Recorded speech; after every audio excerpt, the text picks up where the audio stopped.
Magandang gabi po, Luzon, Visayas at Mindanao. 10 ang namatay sa biglaang pagragasa ng baha at pag-apaw ng ilog sa Cebu kahapon ng madaling araw. Naagapan sana ito kung agad silang nakalikas. Pero depensa ng Provincial Disaster Risk Reduction and Management Office ng Cebu, hindi raw sila nakatanggap ng sapat na babala. Mula sa Mandaue, sa may lalawigan ng Cebu, nakatutok live si June Veneracion. June. Mel and Mike, sa bayan ng Carmen, dito sa probinsya ng Cebu, naitala ang pinakamaraming nasawi dahil nga sa mga pagbaha. Resulta ng 2 araw na pag-uulan.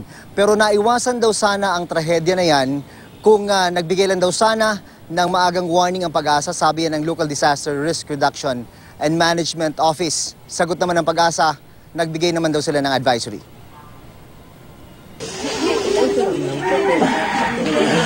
Sa isang iglap, halos naubos ang buong pamilya ni Ruben Sencio. Sa loob ng maliit na bahay, nakaburol ng kanyang asawang si Rowena at 2 nilang anak, sina Jade at Ivan. Nasa kanyang tabi ang isa pang anak na si Christian J. Inayanaya natin, naaparabas si inayanaya pagpalabit. Naapabitaw ko. Huwag daw masyadong magdamdam dahil meron pa naman siyang natitirang isang anak. Ang mag-iina ni Ruben ay inanod ng rumaragas ang tubig habang nasa loob ng kanilang bahay nang umapaw ang ilog sa Barangay Ipil, Bayan ng Carmen. Yung sakit sa akin po, sir. 3 silang naiwan sa akin. Nang mangyari iyon, nasa isa pa nilang bahay sa bundok, si Ruben at si Christian J. Sa katabing barangay ng poblasyon, ang maglolang sina Arsenia Laping at Vince Aya naman ang magkatabing nakaburol. Magkasama sila sa isang bahay at iba pang miyembro ng kanilang pamilya sa kasagsagan ng pag-ulan na nagsimula noong Sabado de Gloria.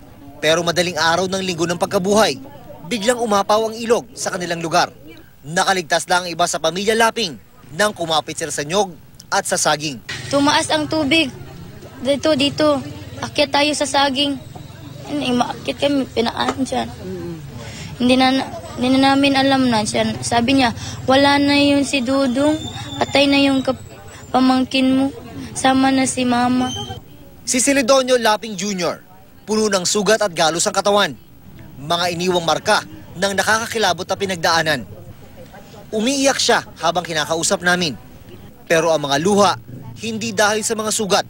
Ang maglolang nasawi ay kanyang ina at kanyang anak. Ako yung unang inanod sa baha. Ikaw ang unang inanod? Oo. Wala na akong mahimo.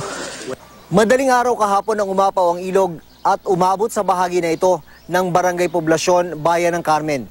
Sobrang bilis daw ng mga pangyayari, sabi ng mga residente. Kasing bilis ng rumaragas ang ilog na sumira sa kanilang mga taniman, bahay at buhay. Sa latest report mula sa Provincial Disaster Risk Reduction and Management Office, umabot sa 10 ang patay sa pagbaha sa Cebu. 8 ay sa Carmen, 1 sa Bayan ng Danao at 1 sa Bayan ng Alcoy. Naiwasan daw sana ang sakuna kung maagang napalikas ang mga nakatira sa gilid ng ilog. Ang problema, sabi ng Local Disaster Risk Reduction and Management Office, wala raw warning mula sa Pag-asa na ganun kalakas ang magiging pag-ulan. Hindi natin inakala yung ganito kalakas ang ulan. Ayon sa Pag-asa, isang cloudburst phenomenon ang bumuo sa Carmen at Danao City.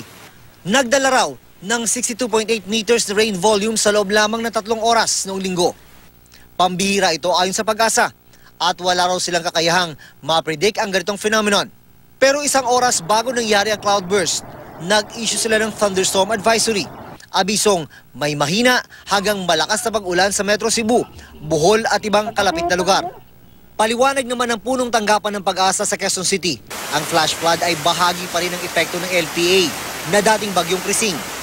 Ayon naman sa NDRRMC, Abril at 13 pa lang, nagbabala na sila na may low pressure area na parating at binalaan na ang mga komunidad na maapektuhan sa mga posibleng pagbaha at landslide. Sinusubukan pa naming kunan ng pahayag ang PDRRMC ng Cebu.